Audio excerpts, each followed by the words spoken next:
This is Andrew B and welcome back to my channel. Welcome back to Face Mask and Chill. And today we are not doing a face mask, we are doing a scrub, and I'm using the Nip and Fab Exfoliate Glycolic Scrub Fix. It looks like this. And after that, we'll be following with the Nip and Fab Glycolic Fix Daily Cleansing Pads. I recommend both of these products. I love them, and this is not sponsored, just in case. Anyway, if you're not subscribed to my channel, make sure you go ahead and hit that subscribe button. It is a big red button linked right there, and it has a bell icon right next to it. If you click that, it just ensures that you guys get notifications on time. And today, we are watching The Originals Season 1, Episode 2. Welcome to the rewatch. Let's get straight into the review. So right off the bat, I have a problem with this little clip from the previously on when they're showing what happened in the last episode. And I'm going to put the clip here while I'm talking about it. And basically, in the last episode, we just find Jane Ann Devereaux dead, which is the witch we were looking for. And that's the first time we meet Marcel. He comes and her body is laid. But in the previously on, they actually show how he killed her, where he got like a branch from the tree and then he whips her with it and it slices her neck open. My issue is this only showed in the backdoor pilot, which is the Originals episode of Vampire Diaries. But in the first episode of Originals, we didn't actually see the clip of Marcel killing Jane Ann. So I don't know why they included it in the previously on. I just find that a little bit strange, and I just wanted to get it out of the way first. So let's get straight into the episode. We are starting now.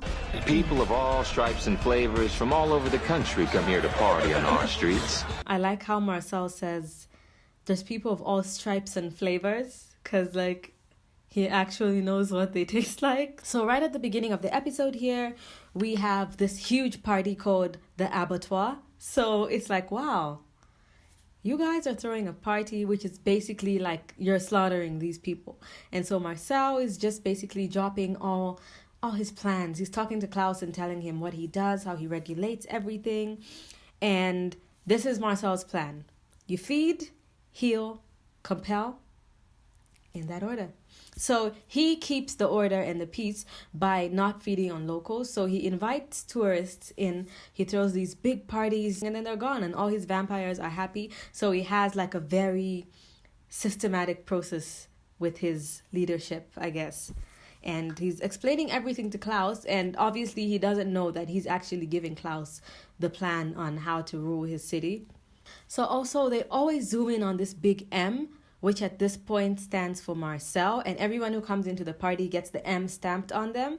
And at this, we can also see that Klaus is asking too many questions, so you know he's planning something. He does make a comment saying, oh, I didn't learn from you back in the day. So they're always bringing us back to the point that Marcel knows everything he knows from Klaus. And here again, we find some more information. They are daylight rings. So, if you haven't watched Vampire Diaries or another vampire show, like a daylight ring basically means that you can walk in the sunlight and you won't catch fire because the rings are spelled. That's why Marcel and the other vampires are always wearing rings. So he has a few trusted vampires who are daywalkers, and then the rest of the vampires are all night walkers because, you know, they don't need any magic things. They just move around at night. So even the people who serve Marcel are all like very... He's very organized. Like, he's been doing this for years. He knows exactly what he's doing. And Klaus is basically just learning on the job so he can take over. Hello? Not the maid? Right. You're that werewolf girl my brother Klaus knocked up. I was expecting to see some kind of supernatural miracle baby bump. I guess you're not showing yet. It's Haley, isn't it?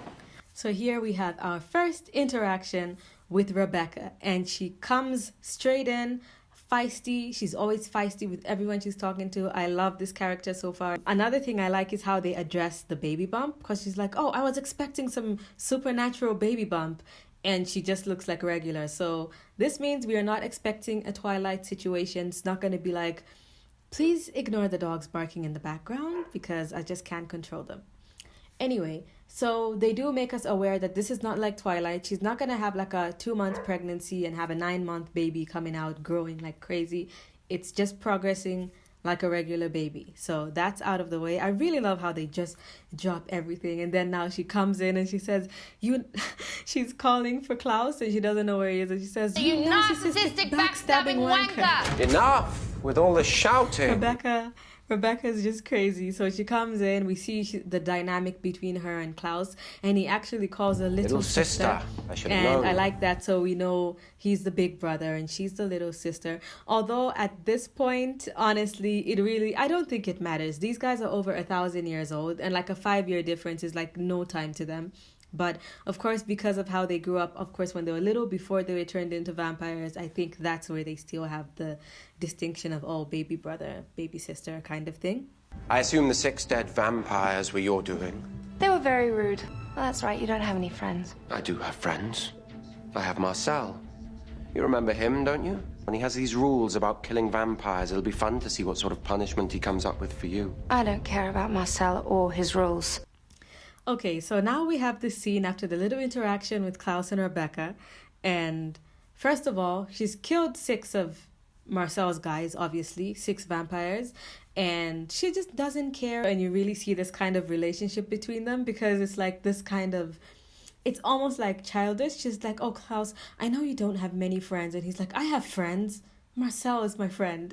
And I just find that so funny. Like, Klaus, no, he's not your friend at this point, because clearly you're trying to steal everything away from him.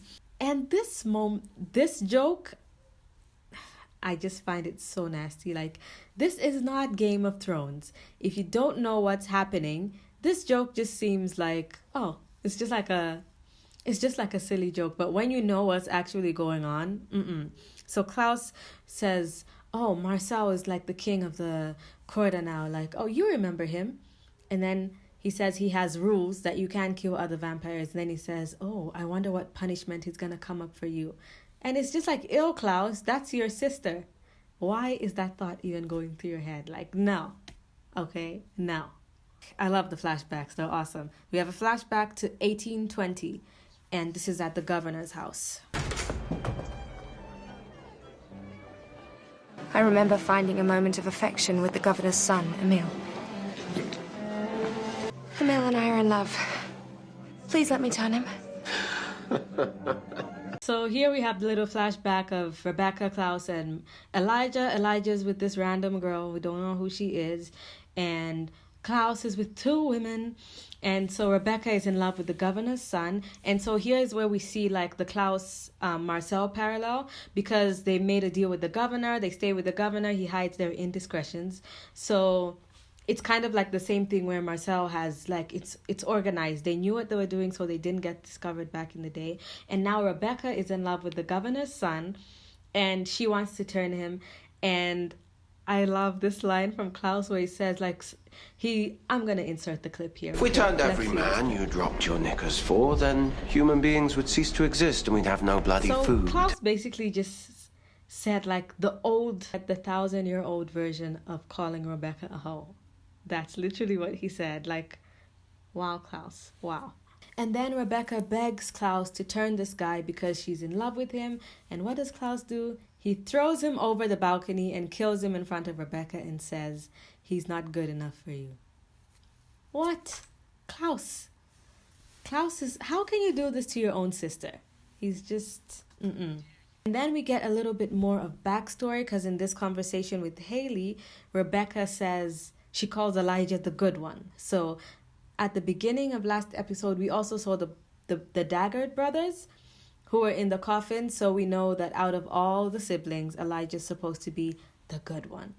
And and then I also like how, of course, I think the first few episodes are lots of exposition. In this show, one thing you need to know is there is always a loophole. There's always a loophole. No matter how strict a situation is, you can't do this, you can't do that, there's a loophole. So in the last episode, we discovered that an original can't be killed. But if you dagger them with a mystical silver dagger, it can keep them dead for as long as the dagger is in their chest, and once they take it out, that is done. And Klaus keeps their coffins on standby. What kind of psychopath is that? It's like he thinks he's this sort of god, and his siblings need to do everything according to his plan at all times, that if they don't agree, he's just going to put them away for a little while until he's done what he's doing, and then he'll take the daggers out and everything's going to be nice and peachy. I really like this place. I think it's so beautiful. Just the way they just built this entire set. Oh, if it's a real cemetery, I'm not sure, but It's just so beautiful. They made it look so old and so beautiful at the same time. And they also call it sacred ground and that you can't go in unless you're invited in by the witches. So that is something to remember. As I always say, there's little things that they throw out there that you need to remember. We get more insight about the ancestors, which makes sense because lots of people, you think like, wow, you witches are getting slaughtered. Why don't you just leave? And then we find out, okay, they practice ancestral magic. So all their ancestors are what gives them like their power. So if they leave, then their magic just all remains. So they have to stay there to keep their power. And then we also find out more about the relationship between Klaus and Marcel, because in this flashback right here, Rebecca explains like, look, Marcel is like Klaus's son. It's not like they're just friends. He didn't just sire him. And so now we find out why they have this kingship. So now we get to this place and we find little Marcel. He's so cute. Can we just give them a round of applause or whatever it is for the casting? Because this kid really looks like he could be Marcel. And this is at the funeral of Rebecca's boyfriend, I guess. So yeah, this is Klaus. Kills the boyfriend, and then now they have a funeral for him. And at the funeral, whipping this poor child who, it turns out, he owned Marcel's mom, who was a slave, of course. And so Marcel was also the governor's son, but he was hiding it. So something I never actually connected before is that Marcel is actually Rebecca's old boyfriend's half brother. And so Klaus finds him and he's getting whipped. Marcel picks this apple, hits the guy with it, and Klaus looks at him and he sees like he really looks like a fighter, saves Marcel. He asks him what his name is, and then here we have this little moment. You're a survivor, and survivors need names. About Marcellus. Marcellus? It comes from Mars, the god of war. It means little warrior.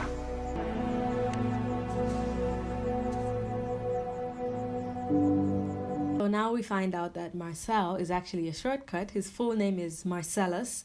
So Klaus actually named him. Like, if that's not more father-like, I don't know what that is. So he meets poor Marcel. Marcel doesn't even have a name. He names him, and like foreshadowing, Klaus, you named this child Marcellus, meaning little warrior, coming from God of War. So you literally named him the God of War.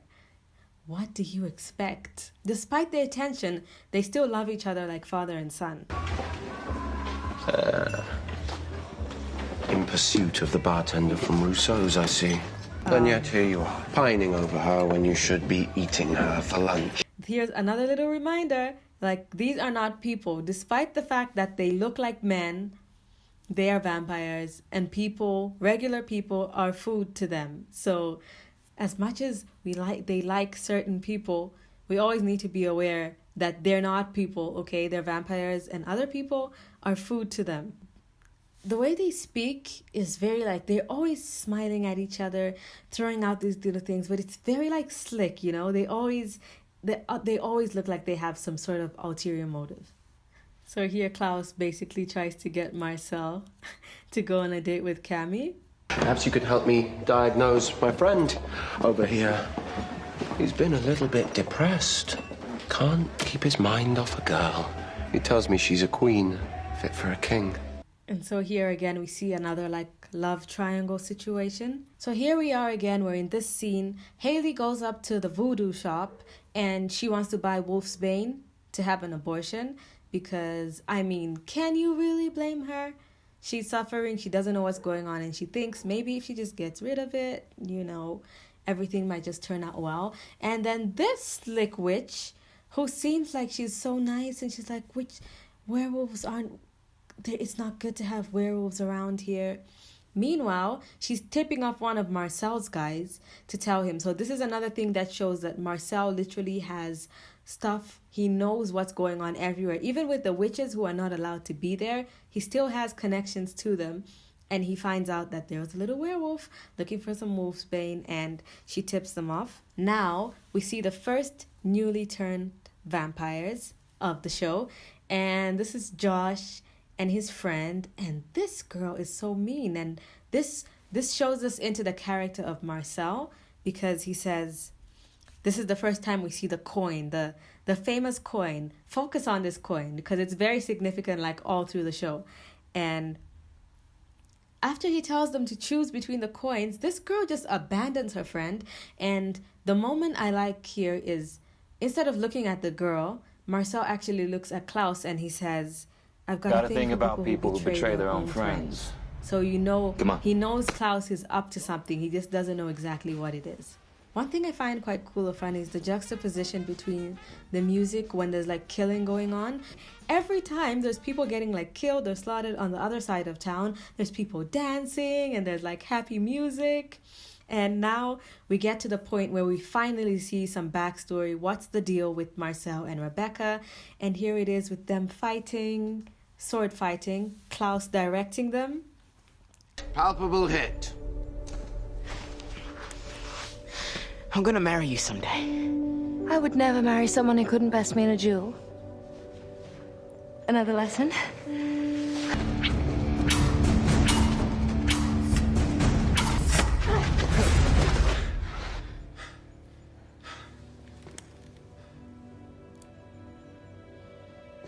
Can we just have a moment for Marcel's body, though? Rebecca Michelson, come to teach me another lesson? I thought you were dead. You never look back to find out. So we find this whole time Rebecca's just there reminiscing, showing us this little flashback. So 2 things I want to address here. Firstly, this is a question I've had since I started watching originals. Like, I got to a certain point where I actually started to question things and like, oh, what's going on here? What's going on here? When Klaus met Marcel, he didn't have a name, right? So he named him Marcellus. Now, I don't understand why Marcel was never given the Michelson name, because he took him up as his son, right? And he named him Marcel Gerard, and we never hear the governor's last name. At least I don't remember hearing it. So are we just assuming that the governor's name is Gerard, or did Marcel give himself the last name Gerard? I just don't understand why he wasn't named a Michelson, because if we're really getting technical here, Klaus isn't a Michelson. The other siblings are Michelsons, but Klaus is their half-brother. He has a different father.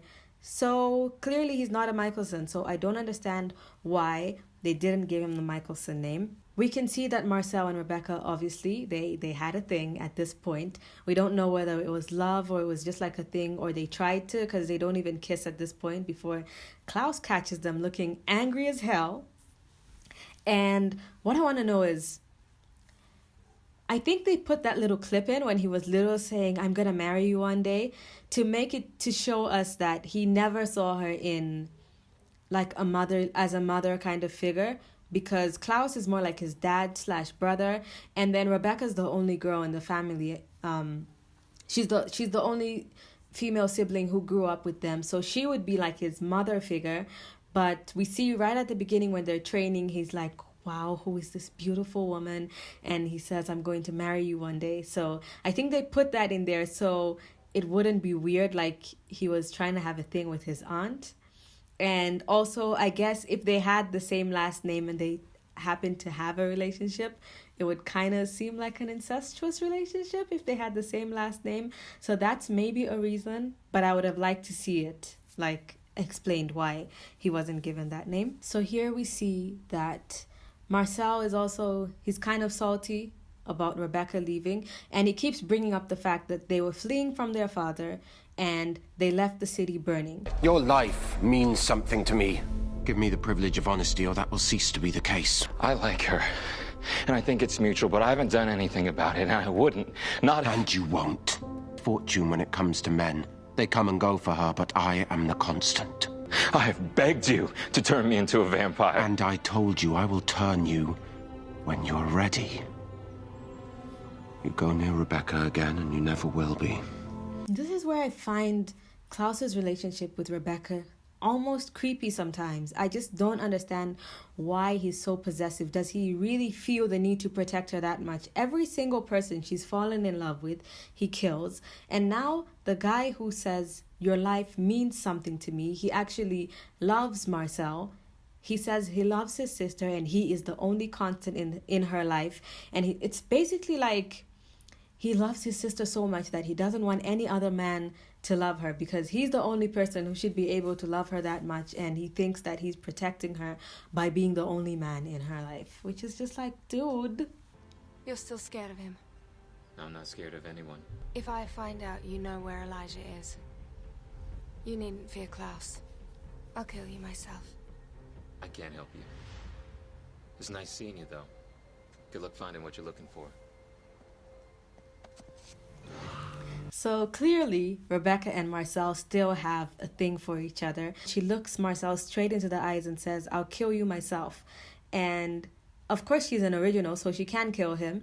And instead of him looking like almost scared or angry, he almost looks like he likes it. Like he's almost turned on by what she's saying to him. And then he just jumps off the balcony and leaves. So this is another thing I was saying about Marcel. He's always...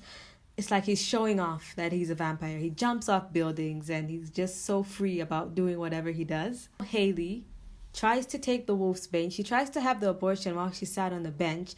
And she sees these vampires. She throws it instantly. She becomes like she's protecting herself. She's like a mom. She fights. And this is where we see like, this girl is onto something. She's gonna stay. Then Klaus decides to compel Cammy to go on a date with Marcel. And I don't understand, like, is this just because it's the only woman he could find that Marcel was attracted to? Because Klaus clearly seems attracted to Cammy, but it's like, oh, even if it means I don't get to be attracted to this woman, as long as I get to be the king, I'm going to use her as a distraction for Marcel. Now we have this really good moment between Klaus and Rebecca, and we finally see some sort of genuine emotion. And she says it's okay to care, Klaus. To care. So we're going back to the thing of how he has to be so mean and always be so careless to hide the fact that he's actually feeling some emotion and he just doesn't want to show it. I gave Elijah to Marcel. What? You bartered our brother.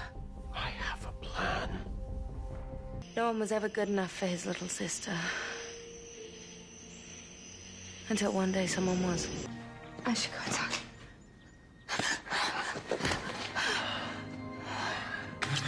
My brother will kill you. And I'll die smiling. Man, these flashback scenes though. These flashback scenes. Marcel is ready to die for her. Did I not warn you? I beg of you! He's not like any other. You saw it in him from the very first day. You cannot kill him. I cannot. But you, dear sister, need a lesson in what you can and cannot take from me. And this is another weird scene again. Back to the whole Klaus Rebecca thing.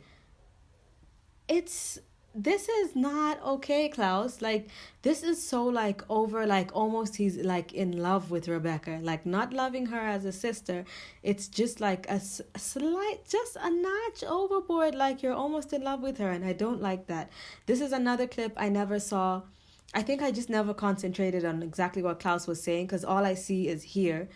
He looks at Marcel and she says, you can't kill him. You raised him. You did everything, like you love him. He has the same relationship with Marcel as he has with Rebecca, like that overprotectiveness, like he is mine and you are mine. And so in this instance, basically Marcel and Rebecca being in love he didn't see it as two people in love. He sees it as Rebecca is trying to take Marcel away from him, which is just like, no, Klaus, people can love each other and love you at the same time. So this is like what I mean about like almost being in love with the person, how he takes it like just a notch overboard because he wants to possess everything. So all this Rebecca is sharing with Haley. So we see that this is a potential friend because before Klaus mentions that Rebecca doesn't really have any friends, and here we see that they're talking, and Haley actually offers Rebecca the daggers here, And we see like, oh, they could actually be friends. They're doing nice stuff for each other. Now Rebecca follows Marcel so she can try and get Elijah back now that she knows what's going on. And then she says, oh, I see you still have a thing for blondes. Hey! So it's like, really, you're salty. Like, just tell this man what you want and stop acting up. Or I will kill you!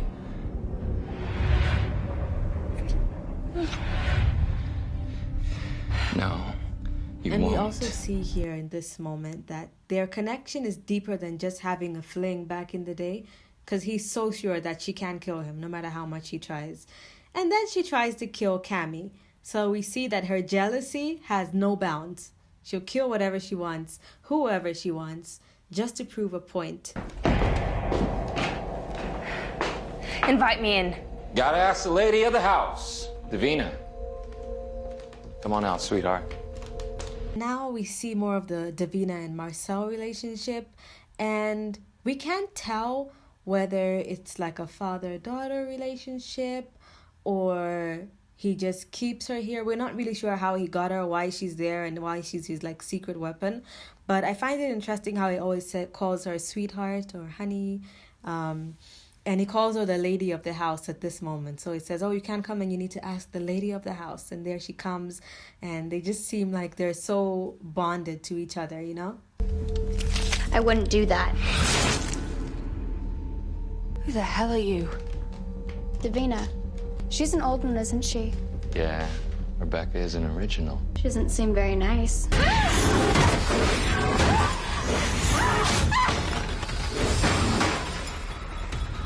So little Davina is very feisty. Again, there she goes and says, oh, she's an old one, isn't she? And I think she knows that it probably upsets her.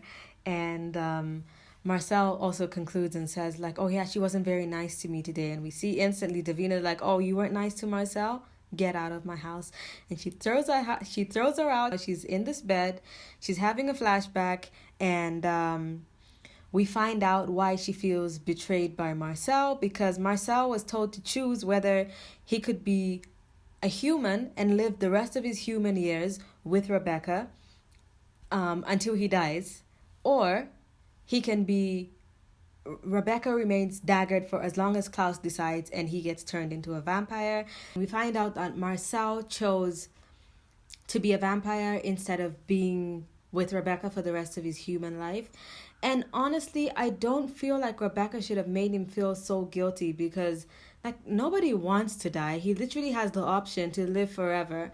And it's just, I don't find it fair enough for her to be so mad that he wants to be a vampire, because he's probably thinking he could find a way to try and convince Klaus to let him be in love with Rebecca. And I mean, they would have the rest of eternity or whatever for them to try and figure out a way to be together. But Rebecca just sees it as betrayal, which is not fair, because you wanted him to live all his human life, which is like, what, 60 more years maybe, until he gets old and dies, and then you find a new love and you fall in love while he's just there dead.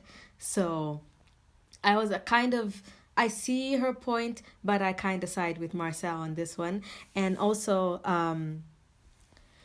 we see more of Marcel being Klaus's son. Like, he's just definitely his father's son in this moment where he's possessive over things. And now we know that he's possessive over Davina even more, because she wakes up in this bed and she's like, is this my old room? And he's like, yeah, it's mine now. Everything is mine. The town is mine. Davina's mine. Elijah's mine until I give him back. And then he says, don't ever touch Cammy again. And honestly, I truly feel like the only reason he said that is to upset Rebecca, because we see he likes Cammy, but as far as we know, they don't have that much history. He sort of just met. And this is the first time we hear him call her Little Wolf, which is just, it's so cute that he calls her that. 100 years ago, we believed Marcel was killed. We each mourned him. Instead of seeking us out, he made a choice to take everything. That M, he stamps everywhere.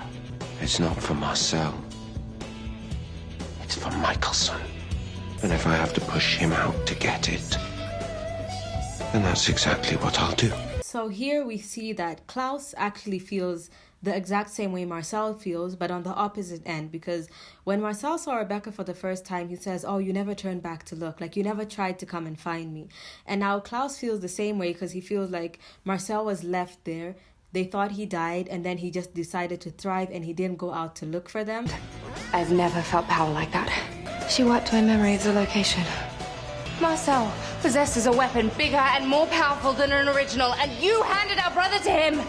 And then here again, Rebecca brings up the fact that this secret weapon, she's seen Davina, and we find out that Davina has the power to literally wipe an original's memory. You can't even compare an original, but she managed to wipe Rebecca's memory of the location.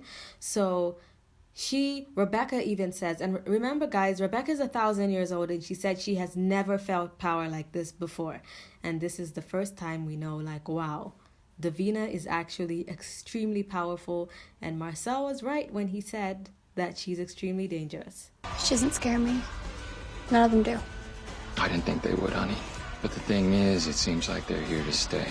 I'm gonna need you to figure out how we kill an original.